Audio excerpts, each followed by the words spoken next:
नमस्कार. प्रियाज मराठी व्हॉइसमध्ये तुमच्या सर्वांचे खूप खूप स्वागत. कवितेचे नाव आहे प्रेम आणि कवी आहेत विंदा करवेंदेकर. प्रेमावर कविता करायला कुणावर तरी प्रेम करावे लागते.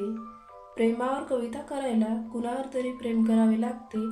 त्याला सांगितले नसले तरी मनातून प्रेम अनुभवावे लागते. त्याला सांगितले नसले तरी मनातून प्रेम अनुभवावे लागते. त्याला भेटण्याची उत्सुकता त्याच्या नकळत अनुभवावी लागते. त्याला भेटण्याची उत्सुकता त्याच्या नकळत अनुभवावी लागते. तोही हो म्हणेल की नाही या विचारात रात्र घालवावी लागते. तो हो म्हणेल की नाही या विचारात रात्र घालवावी लागते.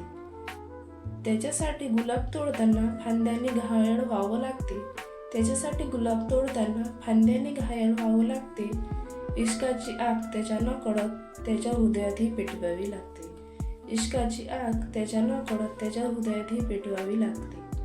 प्रेम आपले त्याच्यावर असले तरी त्याचे दुसऱ्यावर असू शकते. प्रेम आपले त्याच्यावर असले तरी त्याचे दुसऱ्यावर असू शकते. आणि जर दुर्दैवाने तसे निघाले तर विरह गीत लिहायची तयारी असावी लागते. आणि जर दुर्दैवाने तसे निघाले तर विरह गीत लिहायची तयारी असावी लागते. मित्रांनो, तुम्हाला जर ही कविता आवडली तर कवितेला एक लाईक करा, कमेंट करा, व्हिडिओला शेअर करा आणि चॅनलवर जर नवीन असाल तर अशाच नवनवीन कविता ऐकण्यासाठी चॅनलला नक्कीच सबस्क्राईब करा. धन्यवाद.